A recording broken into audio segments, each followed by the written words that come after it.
آج کی اس مجلس میں جو موضوع میں نے چنا ہے وہ ہم سب کے لیے بہت ہی اہم موضوع ہے، بلکہ اگر میں یہ کہوں کہ وہ موضوع ہم سب کی ضرورت ہے، ہم سب کی تلاش ہے، ہم سب چاہتے ہیں کہ وہ چیز ہمیں مل جائے، اور وہ چیز کیا ہے؟ خوشحال زندگی، ایک پیسفل لائف، ایک سکون والی زندگی، ایک ایسی زندگی جس زندگی میں ڈپریشن نہ ہو، جس زندگی میں آرام ہو، سکون ہو، دل کو اطمینان ہو۔ ایسی زندگی حاصل کیسے ہو؟ ظاہر ہے کہ یہ ایک ایسا موضوع ہے جو صرف ایک مسلمان کو اس کی ضرورت نہیں ہے، ایک غیر مسلم، ایک کافر، ایک مشرک بھی یہی چاہتا ہے کہ وہ پیسفل لائف گزارے۔ ایک آدمی محنت کرتا ہے، صبح سے لے کے شام تک کھٹتا ہے، ٹھیلے پر سامان بیچتا ہے۔ کیوں بیچتا ہے؟ اس سخت گرمی کے موسم میں دوپہر میں جب آپ اپنے گھر سے باہر نہیں نکلتے ہیں، وہ سبزی کا ٹھیلا لے کر کے، پھل کا ٹھیلا لے کر کے گلی گلی، محلے محلے کیوں جاتا ہے؟ اسی لیے جاتا ہے اس کے بچوں کو آرام مل جائے، اس کی فیملی ایک اچھی زندگی گزارے۔ تو یہ موضوع ایک ایسا موضوع ہے جو سب کے لیے کامن ہے۔ ہر انسان کی زندگی کا مقصد یہ ہے کہ ہمیں ایک پیسفل لائف، ایک خوشحال زندگی حاصل ہو جائے۔ آج کی تقریر میں میں قرآن و سنت کی روشنی میں، شریعت کی روشنی میں 12 ایسے طریقے آپ کو بتاؤں گا، 12 ایسی چیزیں آپ کو بتاؤں گا کہ واقعی میں اگر ان 12 چیزوں کو ہم نے اپنا لیا تو ہماری زندگی ایک پیسفل لائف بن سکتی ہے، ہماری زندگی میں سکون آ سکتا ہے، ہماری زندگی میں خوشحالی آ سکتی ہے۔ اور ظاہر ہے یہ 12 باتیں جو میں بیان کروں گا یہ میرے دماغ کی اپج نہیں ہے، یہ میں اپنے دل سے بنا کے نہیں، یہ قرآن کی اور حدیث کی روشنی میں انشاءاللہ پیش کروں گا۔ میرے بھائیوں، قرآن کریم کا مطالعہ ہم کرتے ہیں، قرآن کریم کا 14واں پارہ کھولتے ہیں، سورۃ النحل میں اللہ تعالیٰ فرماتا ہے من عمل صالحا من ذکر او انثی وہو مؤمن، جو بھی نیک عمل کرے گا اور وہ ایمان والا ہوگا، من ذکر او انثی، چاہے وہ مرد ہو چاہے وہ عورت ہو۔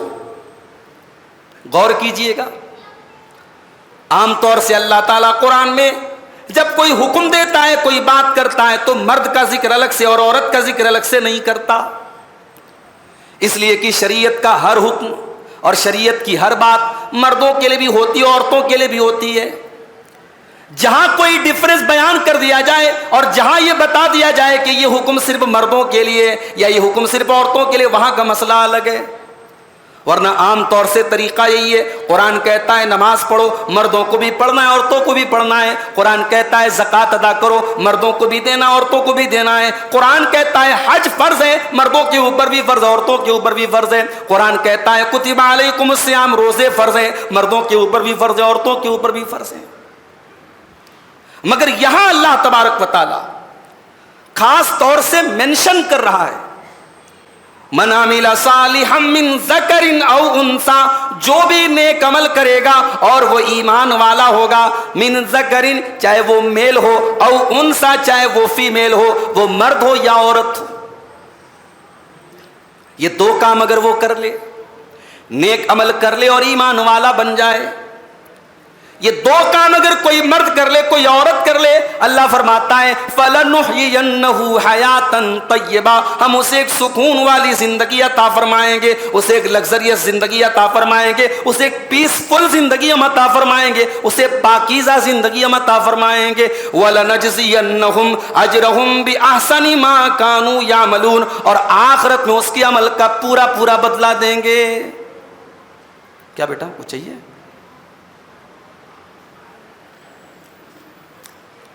یہ دو چیزیں، ایمان اور نیک عمل، یہ اسلام کی نظر میں پیسفل لائف کی پہلی سیڑھی ہے۔ اگر آپ کو ایک پرسکون زندگی گزارنا ہے، آپ کو اپنی زندگی میں ایمان لانا ہوگا، توحید لانی ہوگی۔ مشرک کا حال کیا ہے؟ مشرک کا حال تو یہ ہے، آج اس در پہ پڑا ہے، کل اس در پہ پڑا ہے، آج اس کی عبادت کر رہا ہے، کل اس کی عبادت کر رہا ہے، آج اس کے قصیدے گا رہا ہے، کل اس کے قصیدے گا رہا ہے۔ موحد کا حال تو یہ ہے، وہ 5 ٹائم کی نماز میں، ہر نماز کی ہر رکعت میں ایک ہی اللہ کے گن گاتا ہے، الحمدللہ رب العالمین، ساری تعریفوں کے لائق بھی تو میرا اللہ ہے، میرا رب ہے جو ساری کائنات کا رب ہے، الرحمن الرحیم، جو بہت ہی مہربان اور بہت ہی رحم والا ہے، مالک یوم الدین، جو قیامت کے دن کا مالک ہے، ایاک نعبد و ایاک نستعین، اور اے اللہ ہم تیری ہی عبادت کرتے اور تجھ ہی سے مدد مانگتے ہیں۔ مومن بھٹکتا نہیں ہے، مومن کا سینٹر ایک ہے، مومن کا ملجا اور ماوا ایک ہے۔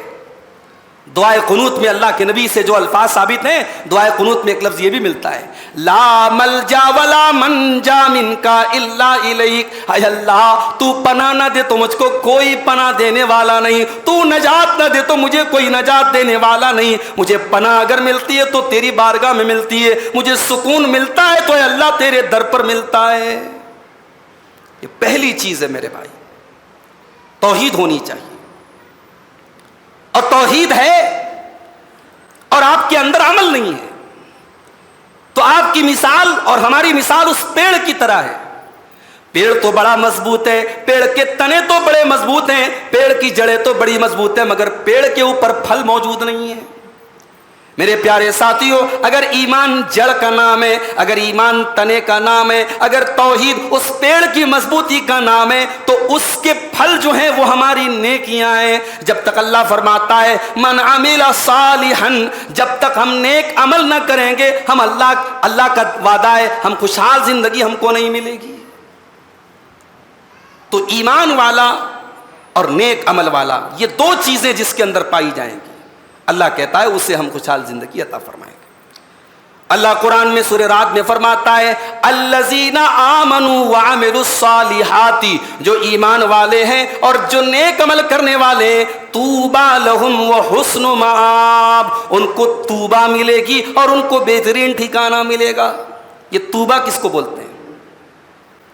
توبہ کا مطلب ہوتا ہے برکت، توبہ کا مطلب ہوتا ہے پلیزر، خوشی۔ ان کو اللہ دنیا میں بھی خوشی دے گا، اور جنت کا بھی ایک نام توبہ ہے۔ اس لیے بچی پیدا ہو تو بچی کا نام توبہ رکھ سکتے، بہت پیارا نام ہے۔ یہ الٹے سیدھے جو نام رکھتے ہو نا انٹرنیٹ دیکھ کر کے، وہ سب نام مت رکھا کرو، بچی پیدا ہو توبہ نام رکھو۔ فالذین آمنوا وعملوا الصالحات، جو نیک عمل کریں، جو ایمان والے بن جائیں، طوبی لہم وحسن مآب، اللہ فرماتا ان کو توبہ ملے گی، ان کو جنت ملے گی اور بہترین ٹھکانہ ملے گا۔ دنیا میں بھی ان کو بہترین زندگی ملے گی اور آخرت میں بھی ان کو جنت ملے گی، بہترین ٹھکانہ ملے گا۔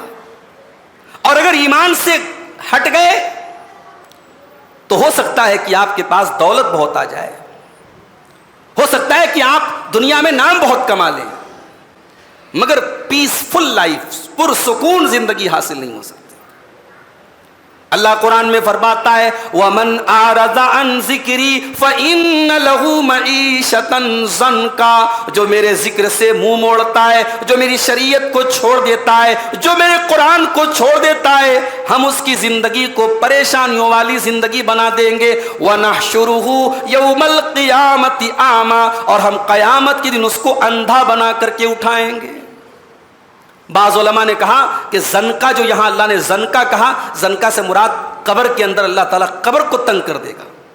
جس انسان کی زندگی میں ایمان نہ ہو، توحید نہ ہو، اس کی قبر کی زندگی بھی بہت پریشانی والی، قبر کو اللہ تعالیٰ تنگ کر دے گا، اور قیامت کے دن اللہ اندھا بنا کر کے اٹھائے گا۔ قال رب لما حشرتنی اعمی، بندہ کہے گا اے میرے پروردگار تو مجھے اندھا بنا کر کے کیوں اٹھا رہا ہے؟ قال کذالک اتتک آیاتنا فنسیتها، اللہ فرمائے گا میری توحید کی کھلی ہوئی نشانیاں تیرے سامنے تھی، میرے دین کی نشانیاں تیرے سامنے تھی، تو ان کو دیکھ کر کے اندھا بن گیا تھا، ہم آج تجھے اندھا بنا دیں گے۔ فنسیتها، ہمارے دین کو تو نے بھلا دیا تھا، وکذالک اليوم تنسی، ہم تجھ کو بھلا دیں گے۔ تو ایمان اور عمل صالح ایک پیسفل لائف کا یہ پہلا فارمولا ہے میرے بھائی، ایمان ہونا اور نیک عمل ہونا۔ ایمان کا اپوزٹ کیا ہے؟ شرک ہے، کفر ہے، اور نیک عمل کا اپوزٹ کیا ہے؟ گناہ ہے، حرام کام ہے، بدکاری ہے، غلط کام ہے۔ ان دونوں سے بچنا ہے ہمیں۔ جانتے ہو مشرک کی مثال اللہ نے کیا دی ہے؟ سورہ حج کے اندر اللہ نے مشرک کی مثال دی، وَمَن يُشْرِكْ بِاللَّهِ فَكَأَنَّمَا خَرَّ مِنَ السَّمَاءِ فَتَخْطَفُهُ الطَّيْرُ أَوْ تَهْوِي بِهِ الرِّيحُ فِي مَكَانٍ سَحِيقٍ۔ اللہ نے فرمایا جو اللہ کے ساتھ شرک کرتا ہے اس کی مثال ایسی ہے جیسے کوئی آسمان سے گرا، کوئی آسمان سے گر جائے، فَكَأَنَّمَا خَرَّ مِنَ السَّمَاءِ، کوئی آسمان سے گر جائے، فَتَخْطَفُهُ الطَّيْرُ، اور پرندے اس کو نوچ نوچ کے لے کے چلے جائیں، پرندے اس کو اچک کے لے کے چلے جائیں، أَوْ تَهْوِي بِهِ الرِّيحُ فِي مَكَانٍ سَحِيقٍ، یا ہوا اس کو کہیں دور لے جا کر کے پھینک دے۔ مشرک جو شرک کرتا ہے وہ اللہ کہہ رہا ہے کہ آسمان سے وہ گر کر کے پستی میں آ جاتا ہے۔ توحید آپ کو بلندی دیتی ہے میرے بھائی، توحید آپ کو ان لوگوں کی کیٹیگری میں شامل کرتی ہے جو اپنے مالک کو پہچانتے، اپنے رب کو پہچانتے ہیں۔ اس لیے مرتے دم تک اس امانت کی حفاظت کرنا ہے میرے بھائی، اس سے قیمتی کوئی دولت نہیں ہے۔ دنیا میں دولت کما بھی لی تو کیا، دنیا میں نام کما بھی لیے تو کیا، اگر آخرت میں توحید نہ ہوگی تو میرے بھائی دنیا کی دولت کسی کام کی نہیں ہوگی۔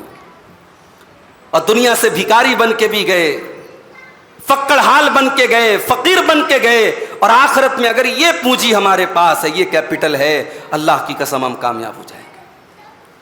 اللہ فرماتا ہے ان الذين كفروا وماتوا وهم كفار فلن يقبل من احدهم ملء الارض ذهبا، جو لوگ دنیا سے توحید کے بغیر چلے گئے، ایمان کے بغیر چلے گئے، کل قیامت کے دن اللہ کی بارگاہ میں اگر وہ زمین بھر کے سونا بھی لے کے آ جائیں کہ اے اللہ تو زمین بھر کے سونا تو لے لے اور ہم کو جہنم کی آگ سے بچا لے، اللہ فرماتا ہے فلن يقبل من احدهم ملء الارض ذهبا، زمین بھر کے سونا بھی قبول نہیں کیا جائے گا اور جہنم کی آگ سے ان کو نہیں بچایا جائے گا۔ تو یہ پہلی چیز ہے، ایمان اور نیک عمل۔ دوسری چیز، اگر آپ ایک پیسفل زندگی گزارنا چاہتے ہیں، ایک پرسکون زندگی گزارنا چاہتے ہیں، آپ کی زندگی کے شیڈیول میں، ہماری زندگی کے شیڈیول میں، ہمارے ٹائم ٹیبل میں نماز شامل ہونی چاہیے۔ اس لیے کہ جب بندہ نماز پڑھتا ہے اللہ قرآن میں کہتا ہے وَاسْجُدْ وَاقْتَرِبْ، اے میرے بندے تو سجدہ کر کے اپنے رب سے قریب ہو جا۔ جب بندہ سجدہ کرتا ہے، جب اللہ کی بارگاہ میں جھکتا ہے تو جتنا جھکتا ہے اتنا زیادہ وہ اللہ کے قریب ہوتا چلا جاتا ہے۔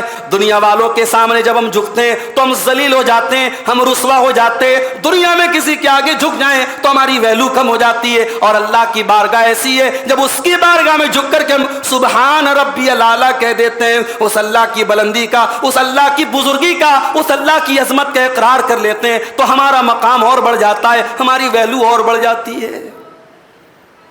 نماز کو اپنی زندگی کے شیڈول میں شامل کرو میرے بھائی۔ اللہ کے نبی فرماتے ہیں، صحیح مسلم کی روایت ہے، اقرب ما یکون العبد من ربہ وہو ساجد، بندہ اپنے رب سے سب سے زیادہ قریب اگر ہوتا ہے تو سجدے کی حالت میں ہوتا ہے۔ سجدہ کہاں ہوتا ہے؟ نماز میں ہوتا ہے۔ آپ نماز سے ہٹ کر کے الگ سے سجدہ کر کے دعا کریں، اس دعا کا کوئی مطلب نہیں ہے۔ سجدہ نماز کے اندر ہوتا ہے، نماز آپ پڑھیں گے آپ اپنے رب سے قریب ہو جائیں گے۔ اسی لیے اللہ قرآن میں کہتا ہے یا ایھا الذین آمنوا استعینوا بالصبر والصلاۃ، اے میرے بندو تم صبر اور نماز کے ذریعے میری مدد طلب کیا کرو۔ ان اللہ مع الصابرین، اللہ تبارک و تعالی صبر کرنے والوں کے ساتھ ہے۔ تم مصیبتوں میں نماز کی پابندی کیا کرو، نماز تمہارا سہارا بنے گی۔ حدیثوں میں آتا ہے اللہ کے نبی جناب محمد رسول اللہ صلی اللہ علیہ وسلم جب مصیبت میں، جب ٹینشن میں، جب پریشانی میں رہتے تھے، حدیث کے الفاظ ہیں، حضرت حذیفہ کہتے ہیں اذا حزبہ امر صلی، جب اللہ کے نبی کسی بڑی ٹینشن میں ہوتے تھے تو آپ جلدی سے نماز پڑھتے تھے، نماز پڑھتے تھے، نماز کے ذریعے اللہ کے نبی کو سکون ملتا تھا۔ آج ہمارا حال کیا ہے میرے بھائی؟ رمضان میں مسجدوں کی انتظامیہ پریشان ہوتی ہے، ہمارے مؤذن صاحب بیچارے پریشان ہیں، اس کمرے کا مینجمنٹ کرنا، اوپر کا کرنا، ادھر کا کرنا، ادھر کا کرنا، اور رمضان کے بعد ہمارا حال کیا ہوتا ہے؟ مسجد تو بنا لی شب بھر میں ایمان کی حرارت والوں نے، قدم قدم پر کرنول میں مسجدیں، قدم قدم پر آپ کے گڈھے میں مسجدیں، مسجدیں تو موجود ہیں، مسجدوں کو آباد کرنے والے نام کے ہیں چند لوگ ہیں میرے پیارے بھائیوں۔ کتنے ہمارے بھائی ہیں، مسلمان کے بیٹے ہیں، مسلمان خاندان کے بچے ہیں، حی علی الصلاۃ کی آواز ان کے کانوں میں آ رہی ہے، مگر ان کو نماز سے کوئی مطلب نہیں، ان کی زندگی میں نماز کا کوئی مطلب نہیں ہے۔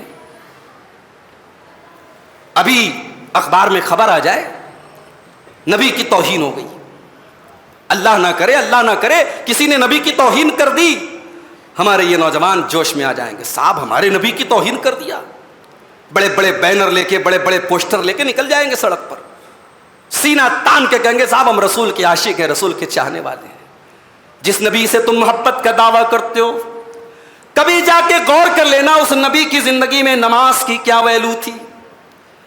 اس نبی کا آخری ٹائم ہے، انتقال کا ٹائم ہے، آپ کی زبان سے الفاظ صحیح طریقے سے ادا نہیں ہو رہے ہیں، وما یفیض بہا لسانہ، حضرت ام سلمہ کہتی ہے کہ اللہ کے نبی کی زبان لڑکھڑا رہی تھی، آپ کے منہ سے الفاظ بھی صحیح طریقے سے ادا نہیں ہو رہے تھے۔ اس سچویشن میں، اس حالت میں اللہ کے نبی فرماتے ہیں الصلاۃ الصلاۃ وما ملکت ایمانکم، اے میری امت کے لوگوں تم نماز کی پابندی کرتے رہنا، تم نماز کا خیال کرتے رہنا، اور اپنے ماتحتوں کا، اپنے غلاموں کا، اپنے لونڈیوں کا خیال کرتے رہنا۔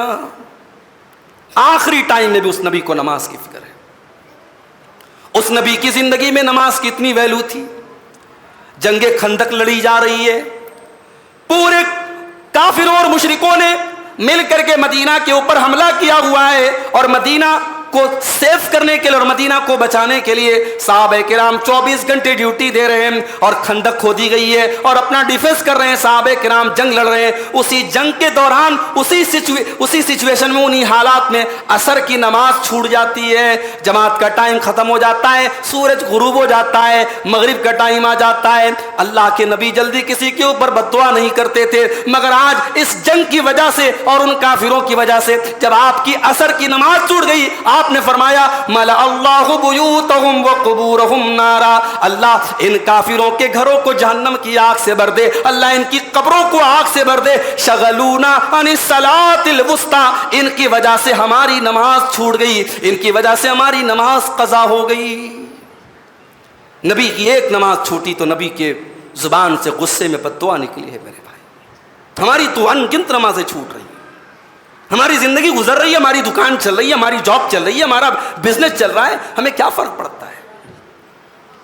ایک مومن کی زندگی میں نماز ضروری چیز ہے میرے بھائی۔ ابراہیم علیہ الصلوۃ والسلام کو دیکھو، اللہ نے حکم دیا کہ ابراہیم جاؤ مکہ کی سرزمین پر اپنی بیوی بچے کو چھوڑ کے چلے آؤ۔ مکہ وہ آج کا مکہ تو نہیں تھا جہاں کلاک ٹاور موجود ہو، جہاں بڑے بڑے ہوٹل موجود ہوں، یا زمزم کا کنواں موجود ہو۔ وہ مکہ تو ابراہیم علیہ السلام کے دور کا مکہ ہے، جہاں دور دور تک کوئی اناج کا دانہ بھی نہیں ہے، کوئی پانی کا قطرہ بھی نہیں ہے۔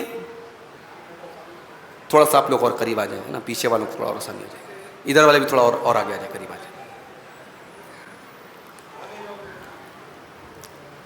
وہ مکہ میرے پیارے ساتھیوں بے واد غیر ذی زرع، ایسی وادی تھی، ایسی جگہ تھی جہاں کوئی اناج کا دانہ نہیں، کوئی کھیتی نہیں۔ ابراہیم علیہ السلام اپنے بیوی بچے کو اللہ کے حکم پر اس مکہ میں چھوڑ کے جا رہے ہیں۔ ہم اور آپ ہوتے، پہلی بات تو انسان اتنے بڑے امتحان کو پار کر لے، یہی بڑی بات ہے۔ بڑی آرزو کے بعد یہ بچہ ملا ہے، بڑھاپے میں یہ سہارا ملا ہے، اور اللہ نے حکم دے دیا کہ ابراہیم اپنی بیوی ہاجرہ اور اپنے بچے اسماعیل کو چھوڑ کے چلے آؤ۔ میری پیاری ماں بہنوں ذرا غور کرنا، ابراہیم جب چھوڑ کے جانے لگے، ہماری ماں ہاجرہ نے کیا پوچھا تھا؟ اتنا ہی پوچھا تھا، اِلیٰ مَن تَتْرُکُنَا، اے میرے شوہر آپ کس کے سہارے چھوڑ کے جا رہے؟ اس بیابان میں، اس صحرا میں، جہاں دور دور تک کوئی انسان نہیں، کوئی جانور نہیں، کوئی چرندہ نہیں، کوئی پرندہ نہیں، اے شوہر، اے میرے ابراہیم، اے میرے سرتاج، آپ کس کے سہارے مجھے چھوڑ کے جا رہے ہیں؟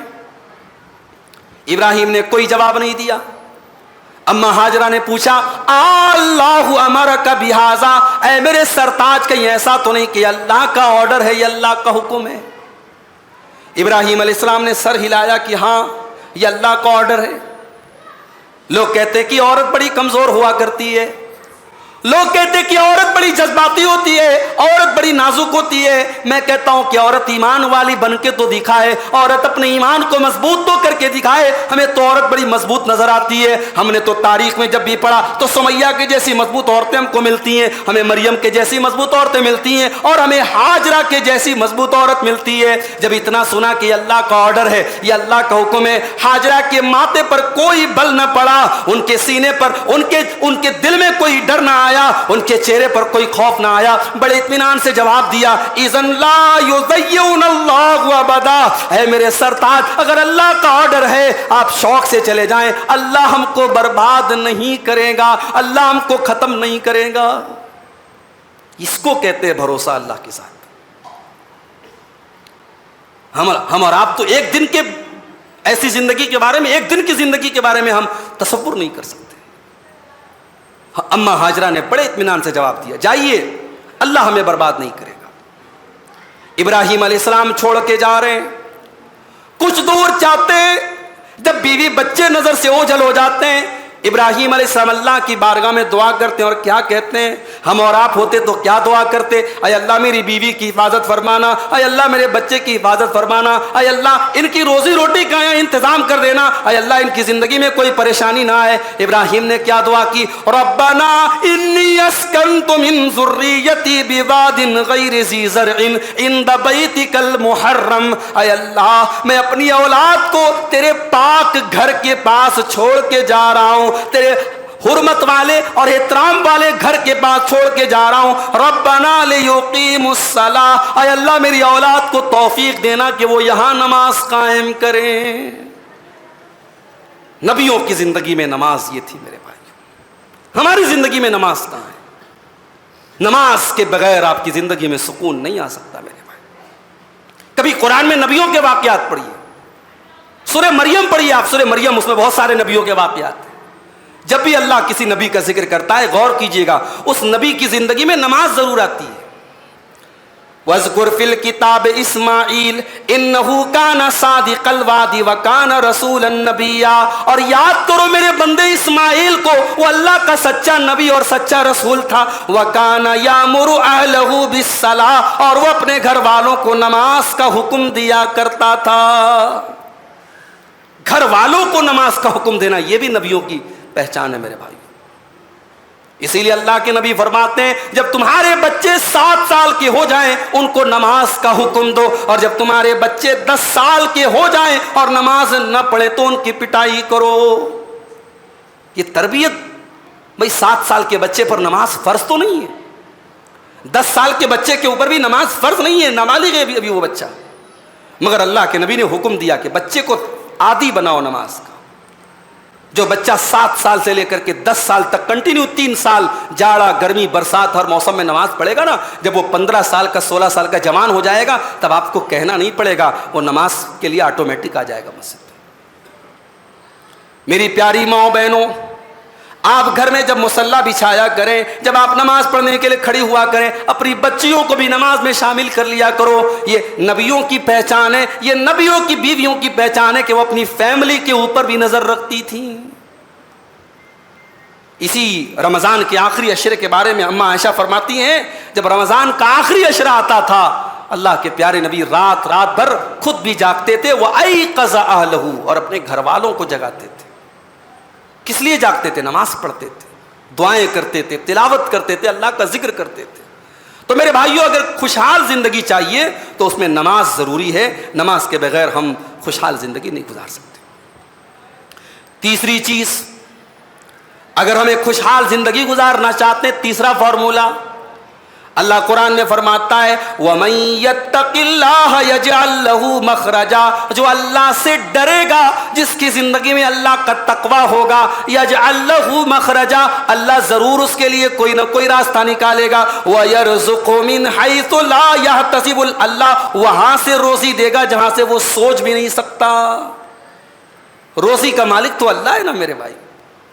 آپ حرام طریقہ اپنا کر کے روزی کمانے کے چکر میں پڑیں گے تو آپ کے مقدر سے زیادہ روزی تھوڑی مل جائے گی، لیکن اگر آپ کی زندگی میں اللہ کا ڈر ہوگا، اللہ کا تقوی ہوگا، اللہ کا وعدہ ہے ہم ضرور کوئی نہ کوئی راستہ نکالیں گے، اس کو ہم روزی دیں گے۔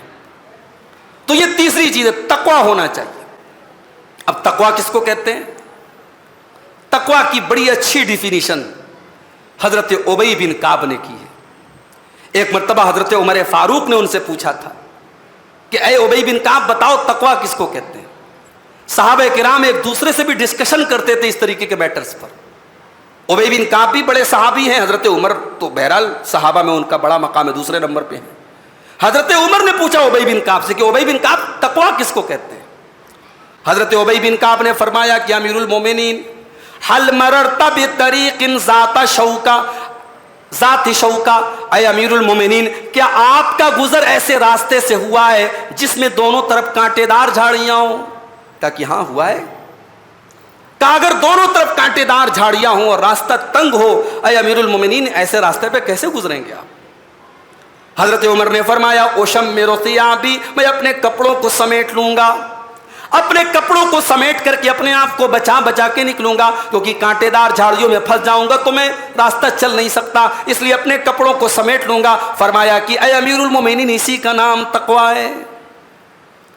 آپ زندگی کے راستے پہ چل رہے ہیں اور ہر طرف شیطان کے بچھائے ہوئے کانٹے آپ کے راستے میں ملیں گے، خواہشات کے کانٹے آپ کے راستے میں ملیں گے، گناہوں کے کانٹے آپ کے راستے میں ملیں گے۔ اپنے دامن کو انہی کانٹوں سے بچانے کا نام تقوی ہے میرے پیارے بھائیوں۔ اور تقوی کا ایک بڑا آسان سا ٹرانسلیشن ہے پرہیزگاری۔ پرہیز سمجھتے ہیں؟ پرہیز، شوگر کا مریض ہے، اس کو میٹھا بہت پسند ہے، مگر ڈاکٹر کو دکھایا، ڈاکٹر نے کہا صاحب اگر آپ کو زندگی پیاری ہے تو میٹھا چھوڑ دیجیے۔ چکن بہت پسند ہے، ڈاکٹر نے کہا چکن نہیں کھانا آپ کو، چاول آپ کو نہیں کھانا۔ انسان کو جتنی چیزیں پسند ہے ڈاکٹر نے سب منع کر دیا۔ انسان کیا کرتا ہے؟ بچتا ہے، پرہیز کرتا ہے۔ پرہیز نہیں کرے گا، کسی دن شوگر بہت ہائی ہوا، کام ختم۔ ہماری والدہ اللہ مغفرت فرمائے، رحمت فرمائے، ہماری والدہ بھی شوگر کی مریضہ تھی، پرہیز کرتی تھی مگر اتنا پرہیز نہیں ہو پاتا تھا، اور جب انتقال ہوا ہماری والدہ کو تو یہ شوگر بہت زیادہ تھا۔ جب تک ہم لوگ ڈاکٹر کے پاس پہنچے تو انتقال ہو چکا تھا۔ ڈاکٹر نے جب اس میں شوگر چیک کیا تو 500 کے پار تھا شوگر۔ پرہیز، انسان اپنی صحت بچانے کے لیے پرہیز کرتا ہے، اپنی زندگی بچانے کے لیے پرہیز کرتا ہے۔ تقوی کہتے ہیں اپنے دین کو بچانے کے لیے پرہیز کرنا۔ اور یہ رمضان کا مہینہ اسی لیے اللہ نے کہا لعلکم تتقون، تمہیں پرہیز کرنا آ جائے، تمہیں حرام سے بچنا آ جائے۔ کل رات میں ہم لوگ ہوٹل پہ رات میں کھانے پینے کے لیے نکلے تھے دوستوں کے ساتھ، رات میں واپس آئے 3 بج گیا، سوتے سوتے 3 بج گئے۔ صبح فجر کی اذان کے پہلے ہماری اہلیہ نے اٹھایا، اٹھیے، نیند بہت تگڑی لگی تھی، رات بھر جگے ہوئے تھے ہم لوگ، سویا تو ایسا سویا نیند ہی نہیں کھول رہی تھی، اور ستار بھائی کی اذان کی آواز آئی تب جا کے نیند کھلی۔ ایک گھٹ پانی بھی نہیں پی سکا میں سحری میں، روزہ ہمارا لمبا ہو گیا۔ اب کیا کریں گے صاحب، اذان تو ہو گئی، اب تو کچھ کھا نہیں سکتے، کچھ پی نہیں سکتے، ایسے ہی 14.5-15 گھنٹے کا روزہ 2 گھنٹہ اور اس میں جوڑ لو، 3 بجے سے میں نے کچھ نہیں کھایا، لیکن روزہ تو رکھنا ہے۔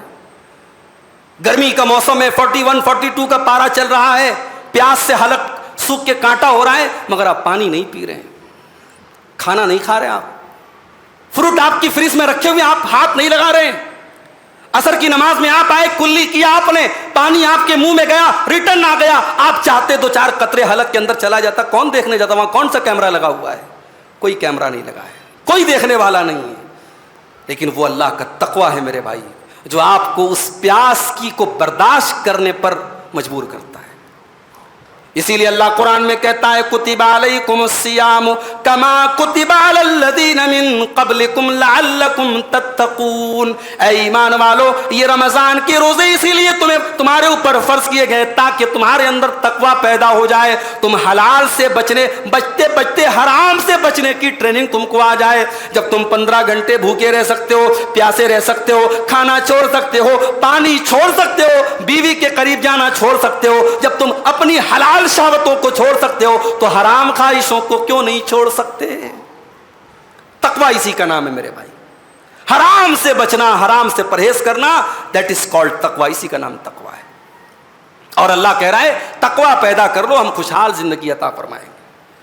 اللہ قرآن میں دوسرے مقام پر فرماتا ہے وَلَوْ أَنَّ أَهْلَ الْقُرَىٰ آمَنُوا وَاتَّقَوْا لَفَتَحْنَا عَلَيْهِمْ بَرَكَاتٍ مِّنَ السَّمَاءِ وَالْأَرْضِ. اے میرے بندو اگر تم ایمان والے بن جاؤ, تم تقوی والے بن جاؤ, تم اللہ سے ڈرنے والے بن جاؤ, تم آسمانوں اور زمین کی برکتوں کے دروازے تمہارے اوپر کھول دیں گے, اتنی برکتیں دے دیں گے تم شمار نہیں کر سکتے, تم گن نہیں سکتے. برکت نہیں کہا اللہ نے کہا برکتیں دیں گے, برکات. اور کون سی برکت؟ آسمان کی برکت. ساری برکتیں. وہ لوگ کہتے ہیں نا دینے والا جب بھی دیتا ہے چھپر پھاڑ کے دیتا ہے, اللہ کہتا ہم چھپر پھاڑ کے دیں گے. تو تقوی والا تو بن, تو متقی تو بن, تو پرہیزگار تو بن. تو یہ تیسرا فارمولا ہے میرے بھائیو, تقوی پیدا کرو. آج سوسائٹی میں اگر کسی چیز کا کولیپس ہے, کسی چیز کی کمی ہے, کسی چیز میں ہم ڈاؤن ہوئے تو تقوی میں ڈاؤن ہوئے, تقوی کمزور ہو گیا ہے. حضرت انس بن مالک اللہ کے نبی کے بڑے مشہور صحابی. حضرت انس تمام صحابہ میں سب سے لمبی عمر پانے والے صحابی, 90 سال کی عمر میں ان کا انتقال ہوا تھا. ظاہر ہے انہوں نے 2 جنریشن دیکھی, صحابہ کی جنریشن بھی دیکھی, صحابہ کے بعد والی جنریشن کو بھی انہوں نے دیکھا. تو حضرت انس اپنے دور میں کہتے ہیں, یعنی آپ یہ مان لیں نبی کے انتقال کے 70 سال بعد کی بات کر رہے ہیں, 80 سال بعد کی بات کر رہے ہیں. حضرت انس کیا کہتے ہیں؟ انکم لتعملون اعمالا ہی ادق فی اعینکم من الشعر. او لوگو تم کچھ عمل ایسا کرتے ہو جو تمہاری نظر میں بال سے بھی زیادہ باریک ہے, تمہاری نظر میں بڑا ہلکا ہے, بڑا معمولی ہے, بڑا سمپل ہے. وَإِن كُنَّا لَنَعُدُّهَا عَلَىٰ عَهْدِ النَّبِيِّ صلی اللہ علیہ وسلم من الموبقات. جبکہ نبی کے زندگی میں, نبی کی حیات میں ہم ان عمل کو, ان کاموں کو ہلاک کر دینے والا مانتے تھے, اس کو بہت بڑا گناہ مانتے تھے, لیکن آج تم اس کو بال سے بھی زیادہ باریک سمجھتے ہو. یعنی حضرت انس اپنے دور میں بتا رہے کہ تقوی کا معیار اتنا گر چکا ہے کہ جو کام نبی کے دور میں ہلاک کر دینے والا مانا جاتا تھا, وہ کہہ رہے کہ آج کے دور میں سمپل ہو گیا ہے. اور آج ہم 1445 ہجری میں اور عیسوی کیلنڈر کے حساب سے 2024 میں ہم جی رہے ہیں. آج ہمارے معیار, ہمارے سوسائٹی کا اسٹینڈرڈ کیا ہے تقوی کا میرے بھائیو, ہم محسوس کر سکتے ہیں. تقوی کہاں ہے میرے بھائی؟ ابھی شیخ سدیس کا بیان آیا تھا, وہاں عمرہ ہو رہا ہے, ہر طرف کیمرے فونز کیمرے, یا طواف اور عمرہ کی روحانیت ختم ہو گئی. بڑے بڑے پروفیشنل کیمرے لگا کر کے لوگ اپنے ایک ایکٹیویٹی کو, عمرہ کو, سعی کو, طواف کو ریکارڈ کر رہے ہیں. تقوی کہاں ہے میرے بھائی؟ تو یہ تیسری چیز ہے, تقوی اپنے اندر ہم پیدا کریں. تقوی کے بغیر ایک پیسفل لائف ہم نہیں پا سکتے میرے بھائی. چوتھی چیز, ہم سب گنہگار ہیں اور ہم یہ بھی جانتے ہیں کہ ہمارے اوپر جو مصیبتیں آتی ہیں عام طور سے وہ مصیبتیں ہمارے گناہوں کی وجہ سے آتی ہیں. اللہ قرآن میں کہتا ہے وَمَا أَصَابَكُم مِّن مُّصِيبَةٍ فَبِمَا كَسَبَتْ أَيْدِيكُمْ. میرے بندو جو بھی مصیبتیں تمہارے اوپر آتی ہیں وہ تمہارے اپنے کرتوتوں کا نتیجہ ہوتی ہیں, تمہارے گناہوں کی سزا ہوتی ہے. اس لیے اگر ہم ایک پرسکون زندگی گزارنا چاہتے ہیں تو زیادہ سے زیادہ توبہ کریں, استغفار کریں. کون سی توبہ؟ شام کو توبہ کر لیا, صبح کو توبہ توڑ دیا, وہ والی توبہ. بعض لوگ کیا ہے نا, توبہ کو بھی مذاق بنا کے رکھے. رمضان آیا, رات میں ماشاءاللہ گڑ گڑا کے دعا کر رہے ہیں, رمضان میں پہلی صف میں بیٹھ رہے ہیں, تاک راتوں میں جاگ رہے ہیں, اور رمضان ختم ہوتے ہی سارا تقوی, ساری دینداری ایسے غائب جیسے گدھے کے سر سے سینگ غائب. جو مسجد میں پہلی صف میں نظر آتا تھا آج جو ہے وہ فلم دیکھنے کے لیے پہلی لائن میں جا کے کھڑا ہو گیا. اس کا نام توبہ نہیں ہے میرے بھائی. اللہ کہتا ہے یا ایھا الذین آمنوا توبوا الی اللہ توبۃ نصوحا. اے ایمان والو اللہ سے جب توبہ کرو تو سچی توبہ کرو، توبہ نصوح کرو، ایسی توبہ کرو جس توبہ کے بعد گناہوں سے بچنے کا پکا ارادہ ہو جائے، دوبارہ وہ گناہ نہ کرنے کا پکا عزم ہو جائے، اس کو کہتے سچی توبہ۔ اور توبہ اور استغفار اگر آپ کریں گے میرے پیارے ساتھیوں تو قرآن کے 29ویں پارے کی وہ آیت آپ یاد رکھیے۔ حضرت نوح علیہ السلام اپنی قوم سے کیا کہتے ہیں؟ فَقُلْتُ اسْتَغْفِرُوا رَبَّكُمْ إِنَّهُ كَانَ غَفَّارًا، کہتے ہیں کہ اے میری قوم کے لوگوں، اپنے رب سے مغفرت طلب کرو، اپنے رب سے توبہ کرو، اپنے رب سے اپنے گناہوں کی معافی مانگو۔ إِنَّهُ كَانَ غَفَّارًا، وہ بہت بخشنے والا، وہ بہت مہربان ہے، بہت رحم کرنے والا ہے۔ يُرْسِلِ السَّمَاءَ عَلَيْكُمْ مِدْرَارًا، وہ تمہارے اوپر موسلا دھار بارش نازل فرمائے گا۔ وَيُمْدِدْكُمْ بِأَمْوَالٍ، تمہیں مال بھی دے گا، وَيُمْدِدْكُمْ بِأَمْوَالٍ وَبَنِينَ، اولاد بھی دے گا، وَيَجْعَلْ لَكُمْ جَنَّاتٍ، تمہیں باغات بھی دے گا، وَيَجْعَلْ لَكُمْ أَنْهَارًا، تمہیں نہریں بھی دے گا۔ وہ دنیا جہان کی ساری دولتیں تم کو دے گا، شرط یہ تم توبہ کیا کرو، تم استغفار کیا کرو۔ اپنی زندگی میں توبہ اور استغفار کو میرے بھائی لازم پکڑ لو۔ اللہ کے نبی اپنے بارے میں کہتے ہیں میں دن رات میں 70 مرتبہ اللہ سے، اور بعض روایات میں کہ 100 مرتبہ اللہ سے استغفار کرتا ہوں۔ استغفر اللہ، استغفر اللہ، یہ آپ کا وظیفہ بن جائے، آپ کی زندگی کا شعار بن جائے، آپ کی زندگی کا نعرہ بن جائے، سلوگن بن جائے کہ بھئی ہم گنہگار ہیں، ہمیں ہر وقت استغفار کی ضرورت ہے۔ توبہ اور استغفار کرنے سے بھی آپ کی زندگی میں سکون آئے گا میرے بھائی۔ اور آگے بڑھیے، 5ویں چیز، اگر آپ ایک پرسکون زندگی گزارنا چاہتے ہیں، ایک پیسفل لائف اگر آپ گزارنا چاہتے ہیں، 5ویں چیز کیا ہے میرے بھائیوں؟ اللہ سے کثرت سے دعا کیا کرو۔ جب بھی زندگی میں محسوس ہو مجھے اس چیز کی ضرورت ہے، اللہ کے سامنے ہاتھ پھیلا دو۔ اللہ سے دعا کرنے کے معاملے میں کبھی سنکوچ نہ کرو۔ دنیا والوں سے بار بار مانگو گے، دنیا والے ناراض ہو جائیں گے، اللہ سے بار بار مانگو گے، اللہ اور خوش ہو جائے گا۔ اللہ کے نبی فرماتے ہیں ان اللہ حی کریم، اللہ تعالیٰ حیا والا ہے اور اللہ تعالیٰ کرم والا ہے۔ یہاں ایک بات سمجھ لیجیے، اللہ تعالیٰ حیا والا ہے، مگر اللہ کی حیا ویسی نہیں جیسی ہماری حیا ہے۔ ہماری حیا کبھی کبھی ہماری کمزوری بن جاتی ہے۔ ہمیں اپنا کوئی جائز کام بھی ہوتا ہے یا کسی سے کوئی جائز چیز بھی مانگنی ہو تو ہمیں شرم آتی ہے، یار کیسے بولے۔ تو حیا انسان کی کمزوری بھی بن جاتی ہے کبھی کبھی، لیکن اللہ تعالیٰ حیا والا ہے۔ اللہ کی حیا کوئی اس کی کمزوری نہیں ہے میرے بھائی۔ اللہ کی حیا کیسی ہے؟ اس کی شان کے لائق ہے۔ جیسے اللہ کی شان بڑی ہے، اللہ کی ذات بڑی ہے، اللہ کی حیا بھی بڑی ہے۔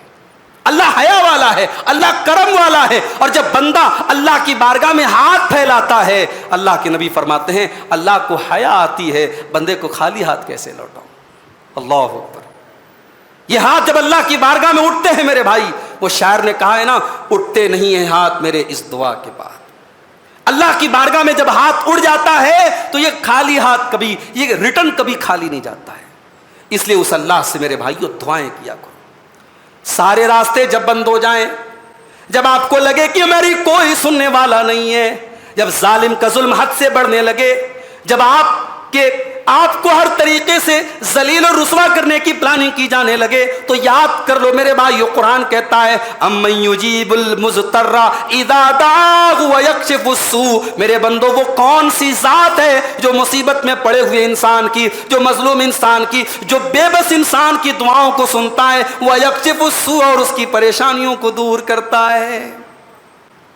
اللہ اسباب کا محتاج نہیں ہے میرے بھائی، ہم اور آپ اسباب کے محتاج ہیں۔ اللہ جب جس کو چاہے جتنا چاہے جو چاہے دے سکتا ہے، اللہ کے اوپر کوئی پابندی نہیں ہے، کوئی لمیٹیشن نہیں ہے۔ یونس علیہ السلام مچھلی کے پیٹ میں پہنچے، فنادا فی الظلمات، اور تین اندھیروں میں انہوں نے اللہ کو پکارا۔ مچھلی کے پیٹ کا اندھیرا، رات کا اندھیرا، سمندر کے پانی کا اندھیرا، جہاں دنیا کے کسی نیٹ ورک کی کوریج نہیں ہے، جہاں دنیا میں کوئی انسان سروائیو نہیں کر سکتا، جی نہیں سکتا، جہاں دنیا میں کوئی انسان دوسرے کی بات سن نہیں سکتا، وہاں پہ یونس علیہ السلام دعا کرتے ہیں اور کیا کہتے ہیں؟ لا الہ الا انت سبحانک انی کنت من الظالمین۔ اے اللہ تیرے سوا میرا کوئی سہارا نہیں، تیرے سوا میرا کوئی معبود نہیں، سبحانک تو پاک ہے، انی کنت من الظالمین، بہت بڑا ظالم ہوں اللہ۔ اللہ کہتا ہے ہم نے یونس کی دعا کو سن لیا، فاستجبنا لہو، ہم نے دعا کو سن لیا اور ہم نے مچھلی کو حکم دے دیا جا، جیسے میرے یونس کو تو نے پیٹ میں نگلا تھا اب جا کر کے اگل دے۔ حضرت یونس کو اللہ تعالیٰ نے باہر مچھلی کے پیٹ سے باہر صحیح سالم بالکل سیف باہر نکلے، اور چونکہ مچھلی کے پیٹ کے اندر کا جو ماحول تھا ظاہر ہے اس میں بہت سارے انفیکشن ہو چکے ہوں گے ان کی باڈی پر، تو اللہ تعالیٰ نے وہاں پہ کدو کا درخت اگا دیا، اس صحرا میں اللہ تعالیٰ نے کدو کا درخت اگا دیا، اور کدو جو ہوتا ہے باڈی کے انفیکشن کے لیے بہت مفید چیز ہے، اس سے ان کے سارے انفیکشن دور ہو گئے، اللہ تعالیٰ نے یہ انتظام کر دیا۔ تو دعا کیا کرو میرے بھائیو، کثرت سے دعا کیا کرو۔ آج ہمارے بہت سارے بھائی انہوں نے اپنے آپ کو جھوٹے سہاروں اور جھوٹے ڈھکوسلوں سے اپنے آپ کو گھیر لیا ہے، ان کو یہ پٹی پڑھا دی کہ صاحب اللہ ہماری کیسے سنے گا، ہم تو بڑے گنہگار ہیں، ہمیں تو اللہ والوں کے در پہ جانا پڑے گا، وہ ان کی سنتا ہے اللہ، وہ تو اللہ کے پیارے ہیں، اللہ کے محبوب ہیں، ان سے ہم جا کے اپنی فریاد رکھیں گے، وہ اللہ تک پہنچائیں گے۔ اور پھر لوگ مثال بھی دیتے ہیں، پرائم منسٹر سے ڈائریکٹ ملتے ہو کیا؟ سی ایم صاحب سے ملنا ہے تو سی ایم صاحب کے پی اے سے ملنا پڑتا ہے، ایم ایل اے صاحب سے ملنا ہے تو ایم ایل اے صاحب کے جو ان کا اسسٹنٹ ہے اس سے ملنا پڑتا ہے، ایسے تھوڑی ڈائریکٹ مل لیتے ہیں۔ اللہ اتنی بڑی ذات ہے، اللہ سے ڈائریکٹ آپ اپنی بات رکھیں گے؟ اللہ سے بات رکھنا ہے تو اس بابا کے پاس جانا پڑے گا، اس بابا کے پاس جانا پڑے گا، اس بابا کے پاس جانا پڑے گا۔ اب یہ باباؤں کی ساری دکانیں انہی جھوٹے اگزامپل سے چل رہی ہے میرے بھائی۔ اللہ قرآن میں دوسرے پارے میں ان سارے ڈھکوسلوں کو اور ان ساری بے بنیاد باتوں کو ختم کرتا ہے، فرماتا ہے وَإِذَا سَأَلَكَ عِبَادِي عَنِّي فَإِنِّي قَرِيب، اے میرے نبی، اے میرے حبیب، جب میرے بندے آپ سے میرے بارے میں سوال کرے ان کو بتا دو میں تو قریب ہوں، میں تو اپنے بندے کی شہرک سے زیادہ اس سے قریب ہوں، اجیب دعوت الداعی اذا دعان، اور جب بھی مجھ سے کوئی دعا کرنے والا مجھ سے دعا کرتا ہے میں ضرور اس کی دعا کو سنتا ہوں، شرط یہ ہے فَلْيَسْتَجِيبُوا لِي وَلْيُؤْمِنُوا بِي، بندے میری بات تو مانے، میرے اوپر ایمان تو رکھیں، تو اللہ کی بات تو مان۔ بڑے افسوس کی بات ہے ہم اللہ کو تو مانتے ہیں، اللہ کی نہیں مانتے، ہمیں اللہ کو بھی ماننا پڑے گا اور اللہ کی بھی ماننا پڑے گا، تب اللہ ہماری دعاؤں کو سنے گا۔ اللہ کہتا ہے میری بات مانو اور میرے اوپر ایمان رکھو اور پھر میرے آگے ہاتھ پھیلاؤ، دیکھو میں تمہاری دعا قبول کرتا ہوں کہ نہیں کرتا ہوں۔ اور میں نے ابھی جمعہ کے خطبے میں جب دعا پر میں نے خطبہ دیا تو میں نے وہ حدیث بھی آپ کو پڑھ کے سنائی تھی، مسند احمد کی وہ صحیح حدیث بھی میں نے سنائی تھی، جب بندہ دعا کرتا ہے تو تین چیزیں تو گارنٹیڈ ہیں، یا تو جو دعا کر رہا ہے وہ چیز اس کو مل جاتی ہے، یا پھر اس دعا کی وجہ سے اللہ تبارک و تعالی کوئی مصیبت دور کر دیتا ہے، یا پھر اس دعا کو اللہ تعالیٰ ذخیرہ بنا دیتا ہے، آخرت میں وہ ہماری نیکیوں میں کاؤنٹ ہوتی ہے وہ دعا۔ دعا میں یہ تین چیزیں ون آف دیم گارنٹیڈ ہیں، ان تینوں چیزوں میں سے کوئی نہ کوئی چیز تو ملے گی ملے گی۔ جب صحابہ نے یہ سنا تو صحابہ نے کہا اللہ کے نبی اگر ایسی بات ہے تب تو ہمیں خوب دعا کرنا چاہیے، تو اللہ کے نبی نے یہ نہیں کہا کہ تم خوب دعا کرو گے تو اللہ تعالیٰ نعوذ باللہ تھک جائے گا، اللہ کے نبی نے فرمایا اگر تم خوب دعا کرو گے اللہ اکثر، تو اللہ خوب دے گا، تم جتنا مانگو گے اللہ اتنا زیادہ دے گا، اللہ کے خزانے میں کوئی کمی آنے والی نہیں۔ حدیث قدسی کے وہ الفاظ یاد کرو میرے بھائیوں، جس حدیث میں اللہ کے نبی کہتے ہیں کہ اللہ تعالیٰ کہتا ہے کہ اے آدم کے بیٹو تم سب کے سب مل کر جتنے انسان آدم علیہ السلام سے لے کر آج تک اور قیامت تک پیدا ہونے والے ہیں سب کسی میدان میں اکٹھا ہو جائیں اور سب مجھ سے مل کے دعا کریں اور سب کی دعا کو میں قبول کر لوں، تب بھی میرے خزانے میں کوئی کمی آنے والی نہیں ہے سوائے اتنی جتنی ایک سوئی کو اگر سمندر میں ڈال کر کے واپس نکالا جائے تو سوئی کے ساتھ جتنا پانی نکلے گا سمجھو اللہ کے خزانے میں اتنی بھی کمی آنے والی نہیں ہے۔ یہ اللہ کی شان۔ تو میرے بھائیو دعا کو اپنی زندگی میں شامل کرو، اور دعا کی جب بات آئی ہے یہ بہترین ٹائم ہے دعا کا۔ لوگ پوچھتے مولوی صاحب شب قدر میں کیا کریں، جاگنے والی راتوں میں کیا کریں؟ دعا کرو بھائی، یہ موقع ہے۔ کتنے بے اولاد جوڑے ہیں، لوگ کہتے مولوی صاحب اولاد نہیں ہو رہی بہت علاج کرا رہے، یہ موقع ہے اللہ سے اپنی منوانے کا، رات کا ٹائم ہے، قدر کی رات ہے، طاق رات ہے، رمضان کے آخری عشرے کی رات ہے، بیٹھ جاؤ، مسجد میں بیٹھ جاؤ، گھر میں بیٹھ جاؤ، اپنے رب کے سامنے اپنا دکھڑا رو دو میرے بھائی، سنا دو اس کو اپنے دل کا دکھڑا، سنا دو اپنے دل کی حالت، وہ اس کے سامنے اپنی کمزوری بیان کر دو، وہ سننے والا ہے میرے بھائی۔ یہ قبولیت کا ٹائم ہے۔ تہجد کی نماز کا ٹائم قبولیت کا ٹائم ہے، رمضان کا آخری عشرہ قبولیت کا ٹائم ہے، جمعہ کا دن قبولیت کا ٹائم ہے، زمزم پینا کا ٹائم قبولیت کا ٹائم ہے۔ حدیثوں میں جو قبولیت کا ٹائم بتایا گیا ہے ان قبولیت کے ٹائمز کو تلاش کرو اور اس ٹائم اللہ سے دعا کرو۔ 5 چیزیں ہو گئیں۔ نمبر 6، اگر خوشحال زندگی چاہتے ہو، پیسفل لائف چاہتے ہو، چھٹا کام کیا کرنا ہے؟ اللہ کا خوب ذکر کرنا ہے، اللہ کا خوب ذکر کرنا ہے، خوب نام لینا ہے، اللہ کا خوب اس کو یاد کرنا ہے۔ کبھی غور کیا آپ نے؟ اللہ قرآن میں جہاں بھی ذکر کی بات کرتا ہے وہ کثیرہ کا لفظ آتا ہے۔ مثال کے طور پر یا ایھا الذین آمنوا اذکروا اللہ ذکرا کثیرا، اے ایمان والو اللہ تعالیٰ کو خوب یاد کیا کرو، بہت یاد کیا کرو۔ هو الذی وسبحوہ بکرۃ واصیلا، اور صبح شام اللہ کی تسبیح بیان کیا کرو۔ یہ اللہ نے یہ کیوں کہ خوب ذکر کیا کرو، اس لیے کہ اگر ہم اللہ کو خوب ذکر کرتے ہیں، خوب یاد کرتے ہیں، تو ہمارے لیے یہ کتاب ہم بہت یاد کرتے ہیں۔ اللہ کی نعمتوں کی اگر اپوزٹ میں دیکھو تو ہم تو کچھ نہیں یاد کرتے۔ اگر ہم ہر سانس کے ساتھ بھی اللہ کا ذکر کریں، ہماری دل کی ہر دھڑکن اگر اللہ کا ذکر کرے، تب بھی ہم اللہ کی نعمتوں کا بدلہ نہیں اتار سکتے میرے بھائی۔ اللہ کے احسانات کا ہم اس کا شکر ادا نہیں کر سکتے، اس کے شکر کا ہم حق ادا نہیں کر سکتے۔ اسی لیے اللہ بار بار کہتا ہے میرے بندو میرا ذکر کیا کرو۔ یہاں تک کہ جنگ کے میدان میں بھی اللہ نے فرمایا وَاذْكُرُوا اللَّهَ كَثِيرًا، اگر جنگ کے میدان میں بھی تم کو کامیاب ہونا ہے تو اللہ کا کثرت سے ذکر کیا کرو۔ یہاں تک کہ اللہ تعالیٰ نے قرآن میں فرمایا الَّذِينَ آمَنُوا وَتَطْمَئِنُّ قُلُوبُهُمْ بِذِكْرِ اللَّهِ، میرے ایمان والے بندوں کے دلوں کو تو اللہ کے ذکر سے سکون ملتا ہے۔ ہمارے نوجوانوں کو انسٹاگرام کی ریل سے سکون ملتا ہے، ہمارے نوجوانوں کو گانوں سے اور میوزک سے اور الا بلا دنیا کی فالتو چیزوں سے سکون ملتا ہے۔ میرے بھائیوں یہ دل مردہ ہو رہا ہے۔ اگر اس دل کو میوزک سے سکون مل رہا ہے، اس دل کو گانے سے سکون مل رہا ہے، اس دل کو فحش اور ولگر چیزوں سے سکون مل رہا ہے، تو سمجھ لو کہ دل آخری سانسیں لے رہا ہے، دل مر رہا ہے، دل ختم ہو رہا ہے۔ دل میں دوبارہ جان پھونکنی ہے تو دل کو عادی بناؤ اللہ کے ذکر کی۔ اللہ نے فرمایا کہ الا بذکر اللہ تطمئن القلوب، میرے بندو ایمان والوں کے دلوں کو تو اللہ کے ذکر سے سکون ملتا ہے۔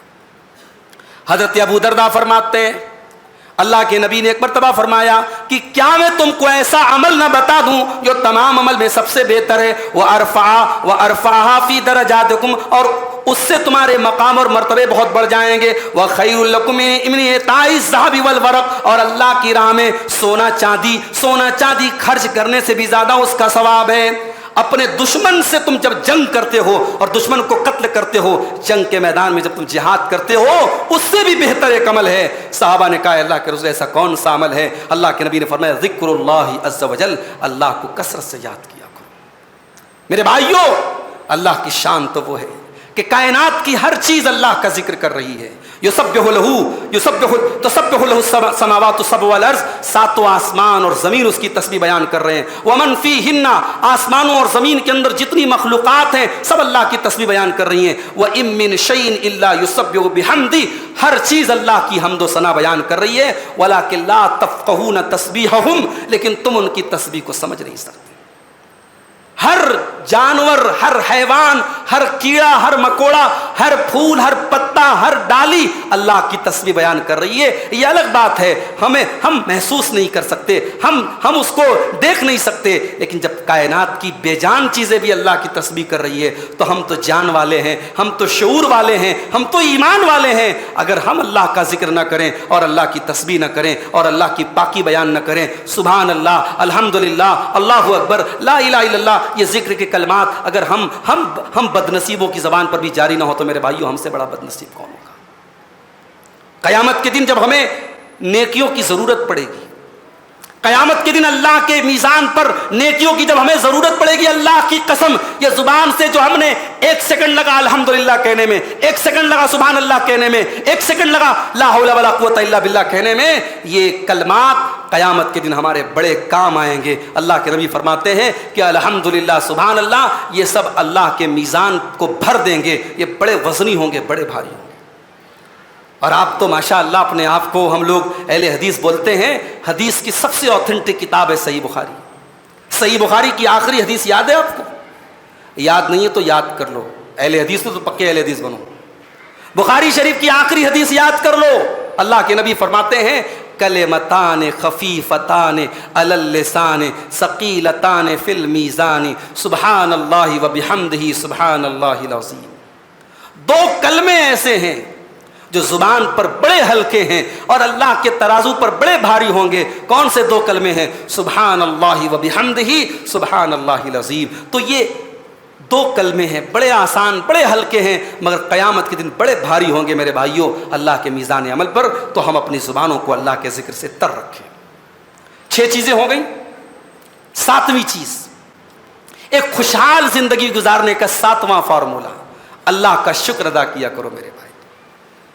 اگر میں بولوں کہ حدیث میں آتا ہے کہ عورتیں بڑی ناشکری ہوتی ہیں، وہ بات اپنی جگہ صحیح ہے، مگر آج ہمارے مرد حضرات بھی کچھ کم ناشکرے نہیں ہیں تو غلط نہیں ہوگا.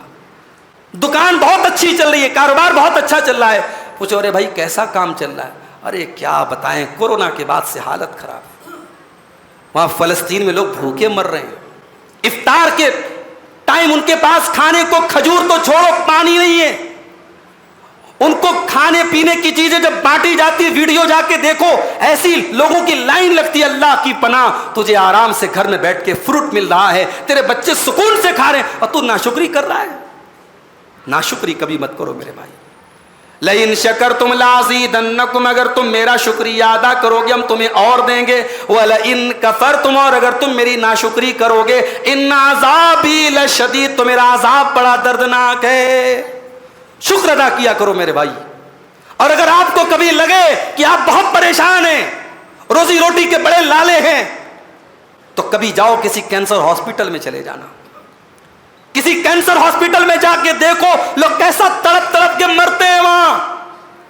کبھی ممبئی کے سیفی ہاسپٹل میں جا کے دیکھو کہ بنارس سے، مئو سے، یو پی سے، بنگال سے، بہار سے اپنے مریضوں کو لوگ لے جا کر کے وہاں کتنی مجبوری میں علاج کرانے کے لیے لاکھوں روپئے گھر مکان زمین بیچ کر کے لوگ علاج کراتے ہیں. ان مجبوروں کی مجبوری دیکھ کر کے آپ کو احساس ہوگا یار میں تو بہت آرام سے رہ رہا ہوں.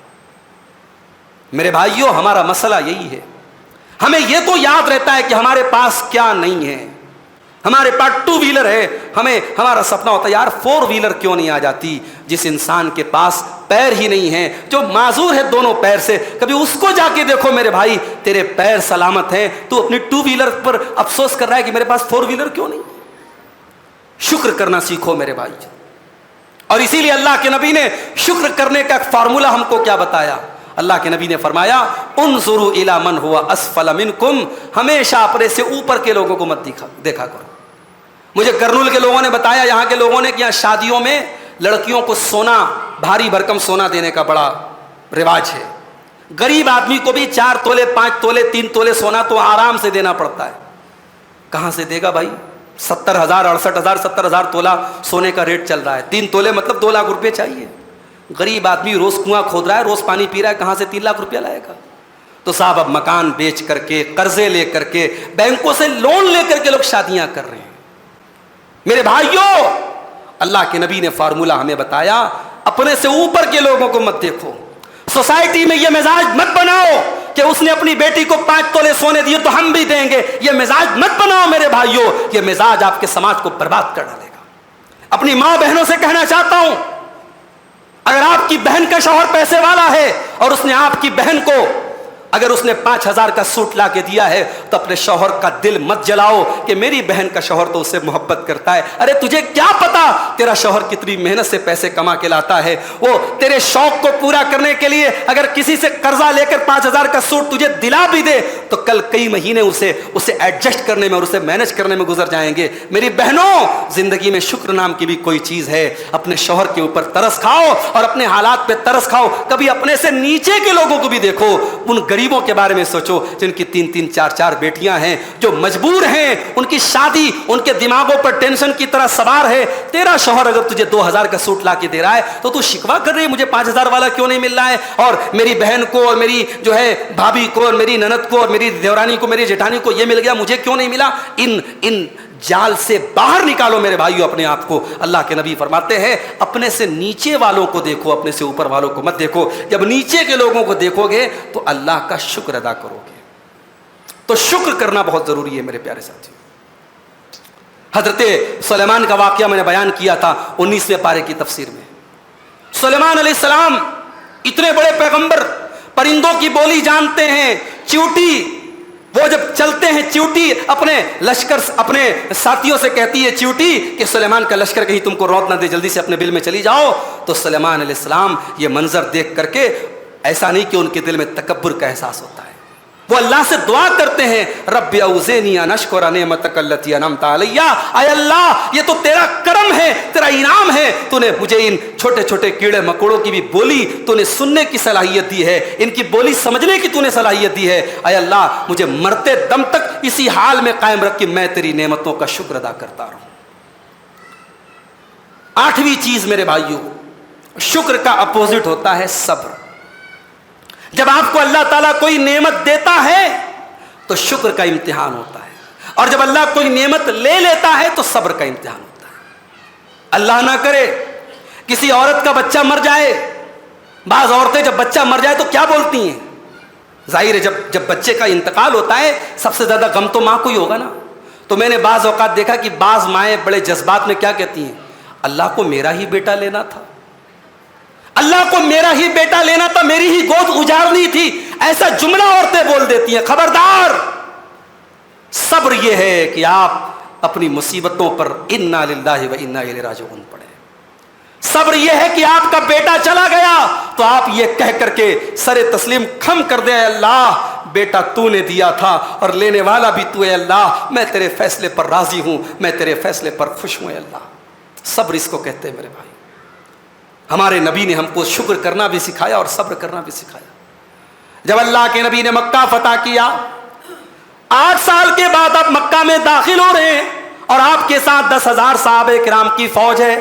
آپ چاہتے ایک ایک سے بدلہ لے سکتے تھے، آپ چاہتے تو سینہ تان کے چل سکتے تھے، مگر حدیث کے الفاظ کیا ہیں؟ اللہ کے پیارے نبی سینہ تان کے نہیں، سینہ جھکا کے چل رہے ہیں، اور نظریں آپ کی جھکی ہوئی ہیں اور آپ کی آنکھوں سے آنسو بہ رہے ہیں، اور آپ قرآن کی آیتیں پڑھتے ہوئے مکہ میں داخل ہو رہے ہیں۔ اذا جاء نصر اللہ والفتح ورأیت الناس يدخلون فی دین اللہ افواجا، اے میرے نبی جب اللہ کی مدد آ جائے، جب اللہ کی طرف سے فتح آ جائے اور لوگ اللہ کے دین میں داخل ہونے لگے، فسبح بحمد ربک واستغفرہ انہ کان توابا، تو اے نبی اپنے رب کی تسبیح بیان کرنا اور اپنے رب سے مغفرت طلب کرنا، وہ بہت توبہ قبول کرنے والا ہے۔ یہ آیتیں پڑھتے ہوئے اللہ کے نبی مکہ میں داخل ہوئے تھے۔ یہ شکر کا موقع تھا تو میرے نبی نے شکر ادا کیا تھا، اور جب صبر کا موقع آیا میرے نبی کو اللہ نے جتنے بیٹے دیے سب بیٹے بچپن میں انتقال کر گئے۔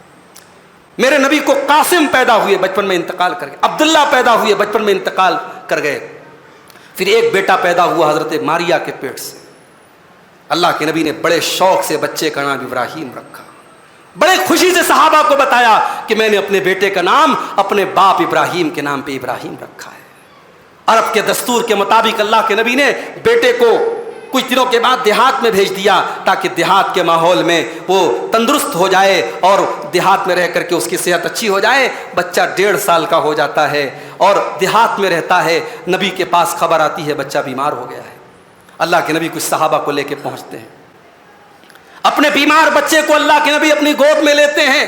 بچہ بخار میں لت پت ہے، بیمار ہے، دم ٹوٹ رہا ہے، سانسیں اکھڑ رہی ہیں۔ اللہ کے نبی سمجھ گئے اب میرا بیٹا چند سانسوں کا مہمان ہے، چند سانسیں میرے بیٹے کی بچی ہیں۔ اللہ کے نبی کی آنکھوں سے آنسو کے قطرے نکلتے ہیں اور زمین پہ گرتے ہیں۔ صحابہ کہتے ہیں اللہ کے نبی آپ رو رہے ہیں، اے اللہ کے نبی آپ کی آنکھوں سے آنسو بہ رہے ہیں؟ اللہ کے نبی کہتے ہیں ہاں، یہ آنسو اس لیے بہ رہے ہیں کہ یہ رحمت کے آنسو ہے، یہ ایک باپ کے آنسو ہیں جو اپنے بیٹے کے لیے نکل رہے ہیں۔ تھوڑی دیر کے بعد جب ابراہیم کا انتقال ہو جاتا ہے، جب اللہ کے نبی کا بیٹا آپ کی آنکھوں کے سامنے چلا جاتا ہے، اللہ کے نبی روتے ہوئے کہتے ہیں ان العین تدمع والقلب يحزن ولا نقول الا ما يرضى ربنا، اے میرے بچے ابراہیم تیرے باپ کا دل غمگین ہے، تیرے باپ کی آنکھوں سے آنسو بہ رہے ہیں، مگر تیرا باپ اپنی زبان سے کوئی ایسی بات نہیں نکالے گا جس سے اللہ ناراض ہو جائے۔ اے میرے بچے تیری موت پر تیرا باپ صبر کرتا ہے۔ صبر اس کو کہتے ہیں میرے بھائی۔ مصیبتوں میں پریشانیوں میں اپنے جذبات کو کنٹرول رکھنا، اپنے آپ کو شریعت کی حد میں رکھنا، اسی کا نام صبر ہے۔ اور اللہ قرآن میں ہمیں سمجھاتا ہے، ہمیں تعلیم دیتا ہے، وَاسْتَعِینُوا بِالصَّبْرِ وَالصَّلَاةِ، میرے بندو مصیبتوں میں صبر کا دامن تھامے رکھو۔ صبر جو ہے آپ کو ایک خوشحال زندگی عطا کرتا ہے میرے بھائی۔ اور یہ بھی یاد رکھو، مومن کا عقیدہ یہ بھی ہونا چاہیے، ہمارا بچہ بیمار ہوا، ہم پریشان ہوئے، ڈاکٹر کے پاس گئے، سیرپ لا کے دیا، انجیکشن لا کے دیا، ٹیبلٹ لا کے دیا، ہمیں لگا یار 1000 روپے خرچ ہو گئے۔ یہ 1000 روپے خرچ ہوئے نا، اس کا بھی ثواب ملے گا ہمیں۔ آپ گاڑی سے جا رہے ہیں، ایکسیڈنٹ ہو گیا، چوٹ لگ گئی، پیر میں چوٹ لگ گئی، پیٹھ میں چوٹ لگ گئی، کمر میں چوٹ لگ گئی، آپ کو لگا میرے اوپر یہ مصیبت کیوں آئی؟ اللہ کے نبی فرماتے ہیں ما یصیب المسلم من نصب ولا وصب ولا ہم ولا حزن، مسلمان کو جو بھی چوٹ لگتی ہے، جو بھی تکلیف ہوتی ہے، جو بھی غم لاحق ہوتا ہے، جو بھی پریشانی آتی ہے، الا کفر اللہ بہا خطایاہ، اللہ اس کے گناہوں کو مٹانے کا ذریعہ بناتا ہے۔ اتنی مصیبت آئی اتنی ہمارے اکاؤنٹ کے گناہ کم ہو گئے، ہمارے قیامت کے دن اتنے گناہ پر ہم سے حساب کتاب کم ہوگا۔ میرے بھائی اگر دنیا کی چند مصیبتوں کے بدلے اگر ہمارے گناہ معاف ہو رہے ہیں تو یہ کوئی گھاٹے کا سودا نہیں ہے۔ صبر سے کام لو، آپ کی مصیبتیں اور پریشانیاں بھی آپ کے گناہوں کا کفارہ بنیں گے انشاءاللہ۔ تو یہ 8ویں چیز ہے کہ ہم صبر سے کام لیں۔ 9ویں چیز توکل، اللہ کے اوپر بھروسہ۔ اور بھروسہ کیسا کرنا، میں نے کئی بار اپنی تفسیر کے دروس میں کہا ہے۔ اللہ کے اوپر جب ہم بھروسے کی بات کرتے ہیں اس کا مطلب یہ نہیں ہوتا کہ ہم ہاتھ پیر توڑ کے بیٹھ جائیں کہ اللہ دے گا۔ اللہ کے اوپر بھروسہ کرنے کا مطلب یہ ہے کہ مریم پریگننسی کی حالت میں ہے، ڈیلیوری ہوئی ہے، بچہ پیدا ہوا ہے، کمزوری کی حالت میں ہے، جس حالت میں عورتوں کو ڈرائی فروٹس کھلائے جاتے ہیں، طاقت کی چیزیں کھلائی جاتی ہیں، اللہ مریم سے کہتا ہے وَهُزِّي إِلَيْكِ بِجِذْعِ النَّخْلَةِ تُسَاقِطْ عَلَيْكِ رُطَبًا جَنِيًّا، اے مریم اس پیڑ کو تو پکڑ کے ہلا تو تیرے اوپر تازہ تازہ کھجوریں گریں گی۔ اللہ یہ فرشتے سے بھی تو یہ کام کروا سکتا تھا، کوئی فرشتہ آ کے پیڑ کو ہلا دیتا اور کھجور گر جاتی، مگر نہیں، اللہ نے سبق دیا کہ ہم تب دیتے ہیں جب تم حرکت کرتے ہو۔ توکل کرو میرے بھائیو، اپنی محنت کر کے اپنا بیسٹ دینے کے بعد، اپنی بیسٹ پرفارمنس کے بعد رزلٹ کیا ہوگا اللہ کے اوپر چھوڑ دو، اس کا نام توکل ہے میرے بھائیو۔ اور اللہ قرآن میں کہتا ہے وَمَن يَتَوَكَّلْ عَلَى اللَّهِ فَهُوَ حَسْبُهُ، جو اللہ کے اوپر بھروسہ کرتا ہے اللہ اس کے لیے کافی ہو جاتا ہے۔ بات لمبی ہو رہی ہے، توکل کی ایک مثال میں دے دیتا ہوں آپ کو۔ اللہ کے نبی ہجرت کا سفر کر رہے ہیں، غار ثور میں اللہ کے نبی، اور جو ہمارے بھائی حج کرنے عمرہ کرنے گئے ہیں موقع ملے تو جا کے دیکھو غار ثور کی پوزیشن، اس کا لوکیشن کیا ہے۔ غار ثور میں اللہ کے نبی 3 دن تک تھے اپنے دوست کے ساتھ، ابو بکر صدیق کے ساتھ۔ غار ثور میں اللہ کے نبی پہنچے ہوئے ہیں، تلاش کرنے والے غار ثور کے قریب پہنچ گئے۔ سب کو پتا ہے کہ اللہ کے نبی کو زندہ یا مردہ پکڑ کے لانے پر 100 اونٹوں کا انعام ہے۔ دشمن تلاش کرتے کرتے بالکل غار ثور کے قریب پہنچ چکا ہے۔ حضرت ابو بکر صدیق ڈر جاتے ہیں اور کہتے ہیں لو نظر احدہم تحت قدمیہ لابصرنا، اے اللہ کے نبی اگر انہوں نے ذرا سا نیچے دیکھا تو ہم تو پکڑ دیے جائیں گے، ہم تو گرفتار ہو جائیں گے۔ اللہ کے نبی بڑے آرام سے جواب دیتے ہیں لا تحزن ان اللہ معنا، اے ابو بکر ڈرو نہیں، ہم اکیلے نہیں ہیں، ہم 2 نہیں، ہمارے ساتھ تیسری بھی ذات اللہ کی ہے۔ اے ابو بکر ڈرو نہیں، اللہ ہمارے ساتھ ہے۔ یہ ہے بھروسہ۔ جب زندگی میں کرٹیکل سے کرٹیکل سچویشن ہو، نازک سے نازک حالات ہوں، جب حالات بالکل آپ کے خلاف ہوں، تب بھی اللہ کی ذات پر یہ یقین رکھو میرے بھائیوں کہ اللہ ہمیں برباد نہیں کرے گا، اللہ ہماری حفاظت کرے گا، اس کا نام توکل ہے۔ اس کے بعد 10ویں چیز میرے بھائیوں قناعت، اللہ نے جو دے دیا اس کو اپنے لیے کافی سمجھنا، اس لیے کہ آپ کی ساری وشز پوری ہو جائیں یہ تو پاسبل ہی نہیں ہے۔ اگر آپ کو اڈانی اور امبانی بنا دیا جائے تب بھی آپ سوچیں گے یار کچھ اور مل جائے۔ اللہ کے نبی کی حدیث ہے لو کان لابن آدم وادیان من ذهب لابتغى ثالثا، اگر آدم کے بیٹے کو سونے کی 2 وادیاں دے دی جائیں، سونے کے 2 پہاڑ دے دیا جائیں تو اس کا پیٹ بھر نہیں جائے گا، وہ کہے گا یار تیسری بھی مل جائے، لو کان لابتغى ثالثا، تیسری کی تمنا کرے گا۔ اور آگے اللہ کے نبی نے فرمایا وَلَا يَمْلَأُ جَوْفَ ابْنِ آدَمَ إِلَّا التُّرَابُ، آدم کے بیٹے کے لالچ کو اگر کوئی چیز بھر سکتی ہے تو قبر کی مٹی بھر سکتی ہے۔ جب تک زندہ ہے انسان وشز، آرزوئیں، تمنائیں، ڈیزائرز، خواہشات پیچھے لگی رہیں گی۔ وہ شاعر کا شعر ہے نا کہ بہت نکلے میرے ارماں لیکن پھر بھی کم نکلے، ہزاروں خواہشیں ایسی کہ ہر خواہش پہ دم نکلے۔ جب تک دم نہیں نکل جائے گا خواہشیں پوری نہیں ہوں گی میرے بھائی۔ تو قناعت کرنا سیکھو، اللہ نے جو دیا ہے اس پر راضی رہنا سیکھو۔ اللہ کے نبی فرماتے ہیں، ترمذی کی صحیح روایت ہے، 3 چیزیں جس کو مل جائیں وہ کامیاب ہے۔ قد افلح من اسلم، جو مسلمان ہے، جو انسان مسلمان ہے، وہ رزق کفافن، اور اتنی روزی اس کو مل گئی کہ اس کے بال بچے پیٹ بھر کے کھانا کھا رہے ہیں، پیٹ بھر کے کھانا کھا رہے ہیں، گوشت کھا رہے ہیں کہ بھاجی کھا رہے ہیں کہ سبزی کھا رہے ہیں، یہ نہیں بتایا اللہ کے نبی نے۔ اگر پیٹ بھر کے نارمل کھانا بھی آپ کھا رہے ہیں، آپ کے بچے سکون سے کھانا کھا رہے ہیں، اور آپ کے پاس اسلام کی دولت ہے، وَقَنَّعَهُ اللَّهُ بِمَا آتَاهُ، اور اللہ نے جو دیا ہے اس پر آپ کو قناعت کی اگر اللہ نے توفیق دے دی، اللہ کے نبی فرماتے ہیں کہ آپ کامیاب ہیں۔ تو یہ قناعت جو ہوتی ہے، سیٹسفیکشن، اللہ نے جو دیا ہے اس پر سیٹسفائیڈ رہو میرے بھائی، اس پر مطمئن رہو، اس پر قناعت اپنے اندر پیدا کرو۔ کورونا کے دور میں ہم نے دیکھا کیسے کیسے لوگوں کی موت ہوئی۔ اگر کورونا کے مشکل دور میں بھی آپ بچ گئے اور 1445 ہجری کا رمضان آپ کو ملا، اور آج 21ویں رمضان کی طاق رات آپ صحت مند ہیں، اللہ کا شکر ادا کرو میرے بھائی۔ ورنہ کورونا کے دور میں ہم نے دیکھا ہے اور آج بھی دیکھتے ہیں، آج بیماری کی خبر آتی ہے، کل انتقال کی خبر آتی ہے۔ اگر آج اللہ نے آپ کو کسی بڑی ڈیسیز سے، بڑی بیماری سے بچا کے رکھا ہے، اللہ کا شکر ادا کرو میرے بھائی۔ اسی لیے اللہ کے نبی فرماتے ہیں، من اصبح منکم آمنا فی سربہ معافا فی جسدہ عندہ قوت یومہ فکأنما حیزت لہ الدنیا۔ اللہ کے نبی فرماتے ہیں صلی اللہ علیہ وسلم، 3 چیزیں جس کو مل جائیں سمجھو پوری کائنات مل گئی۔ آمنا فی سربہ، اپنے گھر میں آرام سے ہو۔ وہاں فلسطین میں لوگ بیٹھے ہیں اور ڈرون کے حملے ہو رہے ہیں، ڈرون کے حملے ہو رہے ہیں، کب اسکول پر ہو جائے، کب ہاسپٹل پر ہو جائے، کب بچوں پر ہو جائے، کب بڑوں پر ہو جائے، کوئی بھروسہ نہیں میرے بھائی۔ لیکن آپ اپنے گھر میں آرام سے ہیں، چین سے ہیں۔ اللہ کے رسول فرما رہے ہیں، جو انسان آرام سے اپنے گھر میں ہے، عندہ قوت یومہ، اور 24 گھنٹے کی خوراک کا انتظام ہے اس کے پاس، 24 گھنٹے سے آگے کا نہیں، صرف 24 گھنٹے کا انتظام ہے آپ کے پاس، اور آپ صحت مند ہیں، کوئی بڑی بیماری نہیں ہے۔ اللہ کے رسول فرماتے ہیں، سمجھو کائنات کی ساری دولت آپ کو مل گئی۔ بہت ٹینشن کی زندگی مت گزارو میرے بھائی، آگے کیا ہوگا، آگے کا اللہ مالک ہے۔ اپنے بھوشیہ کے بارے میں سوچ کر کے، اپنے کل کے بارے میں سوچ کر کے اپنے آج کو برباد مت کرو، اپنے آج کو سکون کے ساتھ گزارو۔ آج بچوں کے ساتھ، بیوی کے ساتھ آرام اور سکون سے ہم جی رہے، کل کا اللہ مالک ہے۔ ہم سے بھی بہت زیادہ پریشانی میں دنیا میں لوگ زندگی گزار رہے ہیں۔ تو یہ ہے 10ویں چیز۔ اب 11 اور 12 سنا کے بعد ختم کرتا ہوں، وقت کافی لے لیا آپ کا میں نے۔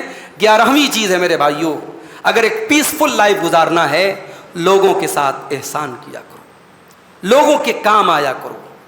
درد دل کے واسطے پیدا کیا انسان کو، ورنہ طاعت کے لیے کچھ کم نہ تھے کروبیاں۔ فرشتے کم نہیں تھے اللہ کی عبادت کرنے کے لیے، اللہ نے ہمیں انسان بنایا تاکہ ہم ایک دوسرے کے کام آئے میرے بھائی۔ کوئی مصیبت میں ہے، کوئی پریشانی میں، کام آؤ۔ دولت اگر آپ کے پاس ہے، دولت کے ذریعے کام آؤ۔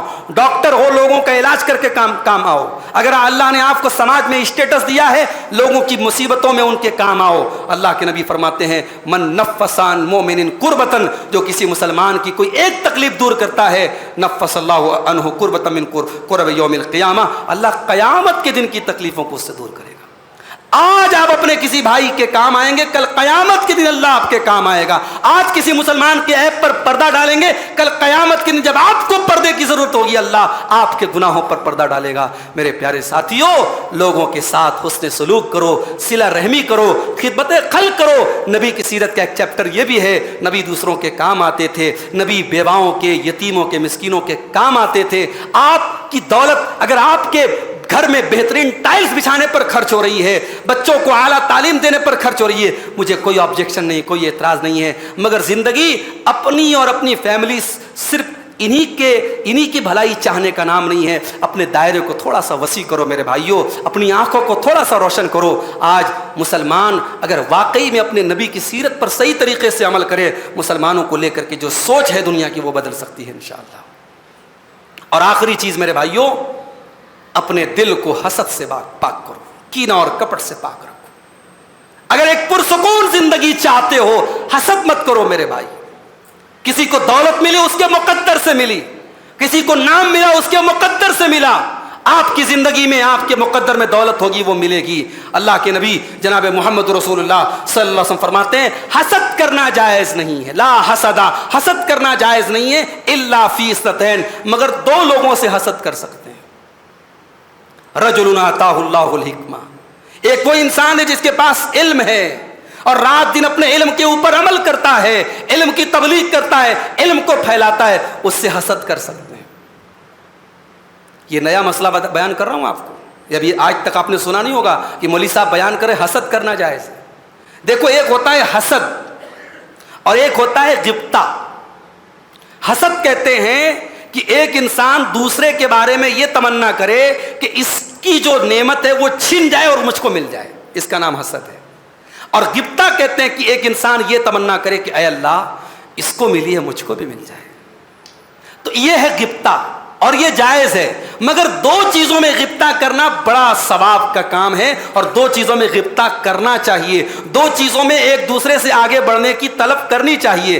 ایک تو وہ جس کے پاس علم ہے اور اپنے علم کا صحیح یوز کر رہا ہے، اس کو دیکھ کر کے آپ کے دل میں آرزو پیدا ہو کہ اللہ کاش مجھے بھی علم ملا ہوتا اور میں بھی تیرے علم کو پھیلاتا۔ اور دوسرا جس کو مال ملا ہو اور مال کو اللہ کی راہ میں دن اور رات خرچ کر رہا ہے، آپ کے دل میں یہ آرزو پیدا ہو جائے اللہ مجھے بھی مالدار بنا دے، میں بھی تیری راہ میں خرچ کروں۔ تو یہ دو لوگ ہیں جس سے غبطہ کرنا چاہیے، باقی حسد کسی سے بھی جائز نہیں، حسد کرنا حرام ہے۔ اور اللہ کے نبی فرماتے ہیں حسد آپ کے گناہوں کو، آپ کی نیکیوں کو کھا جاتا ہے، جیسے استرا جو ہوتا ہے بالوں کو مٹا دیتا ہے، ریموو کر دیتا ہے، ویسے ہی حسد انسان کی نیکیوں کو مٹا دیتا ہے۔ اور اسی لیے ایمان والوں کی ایک دعا اللہ نے قرآن میں سکھائی کہ ایمان والے دعا کرتے ہیں ربنا اغفر لنا ولاخواننا الذین سبقونا بالایمان، کہ اے اللہ ہم کو بھی بخش دے اور ہم سے پہلے جو ایمان لائے ان کو بھی بخش دے، ولا تجعل فی قلوبنا غلا للذین آمنوا، اور اے اللہ ہمارے دل میں ایمان والوں کے لیے کوئی حسد نہ ہو، کوئی جلن نہ ہو، کوئی کینہ نہ ہو، کوئی کپٹ نہ ہو۔ ایسا دل اللہ کو بہت پسند ہے۔ میرے بھائیوں یہ 12 چیزیں میں نے آپ کے سامنے بیان کی، دعا کیجیے اللہ تعالیٰ یہ 12 چیزیں ہم سب کو اپنے اندر پیدا کرنے کی توفیق عطا فرمائے، ایک خوشحال زندگی اللہ تعالیٰ ہم سب کو عطا فرمائے۔ رب العالمین ہماری مصیبتوں اور پریشانیوں کو دور فرمائے، جو بیمار ہیں اللہ ان کو شفائے کامل عاجل عطا فرمائے، جو روزی روٹی سے پریشان ہیں اللہ ان کے کاروبار میں برکت نصیب فرمائے۔ اللہ رب العالمین ہماری آج کی تاخرات میں جو بھی عبادتیں ہم نے کی ہیں یا کریں گے اللہ ہماری تمام عبادتوں کو قبول فرمائے۔ ہمارے جو بھائی اور بہن اعتکاف میں بیٹھے ہیں اللہ صحت و سلامتی کے ساتھ ان کو اپنا اعتکاف پورا کرنے کی توفیق عطا فرمائے۔ ہم نے اب تک جو تراویح پڑھی ہے، جو بھی روزے رکھے ہیں، تلاوت کی ہے، اللہ ہماری ٹوٹی پھوٹی عبادتوں کو اپنے فضل و کرم سے قبول فرما لے۔ رب العالمین ہمارے جان و مال کی، ہمارے عزت و آبرو کی حفاظت فرمائے۔ اللہ ہمارے مدرسوں کی، ہماری مسجدوں کی، ہمارے علماء کی، ہمارے دین کے تمام مراکز کی حفاظت فرمائے۔ اللہ ظالموں کے ظلم سے، شریروں کے شر سے ہم سب کی حفاظت فرمائے۔ اللہ ہماری صفوں میں اتحاد پیدا فرما دے۔ اللہ ہمارے دلوں میں اپنی توحید کی عظمت پیدا کر دے، اپنے نبی کی سچی محبت پیدا کر دے، اپنے نبی کے صحابہ کی اور اپنے نبی کے اہل بیت کی سچی محبت پیدا فرما دے۔ رب العالمین ہمیں ریاکاری سے بچائے، دکھاوے سے بچائے، لالچ سے بچائے، حسد سے بچائے۔ رب العالمین آج کی اس رات میں جو دعا تیرے نبی نے ہمیں سکھائی ہے ہم وہی دعا تجھ سے کرتے اللہم انک عفو تحب العفو فاعف عنا، کہ اے اللہ تو معاف کرنے والا ہے، معافی کو پسند کرتا ہے، ہم کو بھی تو معاف فرما دے۔ اے اللہ قرآن کریم سے ہمارے تعلق کو مضبوط کر دے، ہم سب کو قرآن کریم کو غور سے پڑھنے کی، اس پر عمل کرنے کی ہم سب کو توفیق عطا فرما۔ اے اللہ ہمارے وہ بھائی جو دنیا کے کسی بھی خطے میں کسی بھی پریشانی میں ہیں اے اللہ ان کی پریشانیوں کو دور فرما دے۔ اے اللہ فلسطین میں ہمارے مظلوم بھائیوں کی مدد فرما۔ اے اللہ ان کے خلاف پلاننگ کرنے والے اور ان کے خون کی ہولی کھیلنے والے اور ان پر ظلم کرنے والے ظالموں کو تو نیست و نابود کر دے۔ اے اللہ ہمارے ان بھائیوں کی دست غیب سے مدد فرما۔ اے اللہ وہ مجبور ہیں تو ان کا تعاون فرما، وہ بیمار ہیں ان کو شفا عطا فرما، وہ بھوکے ہیں ان کے کھانے کا انتظام فرما، وہ پیاسے ہیں ان کے پانی کا انتظام فرما۔ اے اللہ اس ماہ مبارک میں جس طریقے سے ہم عبادتوں کو سکون کے ساتھ ادا کر رہے ہیں ہمارے فلسطین کے بھائیوں کو بھی عبادتوں کو سکون سے ادا کرنے کی توفیق عطا فرما، اور جن لوگوں کی سازشوں سے وہ آج ان پریشانیوں میں پڑے ہیں، اے اللہ ان مکاروں اور ان فریبیوں اور ان سازشیوں کی تمام سازشوں کو ناکام کر دے۔ اے اللہ حرمین کی حفاظت فرما۔ اے اللہ زندگی میں ہم سب کو کم از کم ایک بار اپنے پاک گھر کی زیارت کی توفیق نصیب فرما، اپنے نبی کے شہر کی زیارت کی توفیق نصیب فرما۔ رب العالمین ہمیں جو بھائی ہم میں سے حج اور عمرہ کا ارادہ رکھتے ہیں، اے اللہ ان کو اس کی توفیق دے دے، اتنی مالی طاقت دے دے، جسمانی طاقت دے دے کہ وہ یہ فریضہ بھی انجام دے سکیں۔ جن کے والدین اے اللہ باحیات ہیں ان کو اپنے والدین کی خدمت کرنے کی توفیق عطا فرما۔ جن کے والدین ایمان اور توحید پر دنیا سے گئے ہیں، اے اللہ ان کی مغفرت فرما دے۔ اے اللہ ہمیں اپنے والدین کی خدمت کرنے کی، ان کی قدر کرنے کی توفیق عطا فرما۔ ربنا تقبل منا انک انت السمیع العلیم وتب علینا انک انت التواب الرحیم، وصلی اللہ تعالی علی نبینا محمد وعلی آلہ وصحبہ اجمعین، والسلام علیکم ورحمۃ اللہ وبرکاتہ۔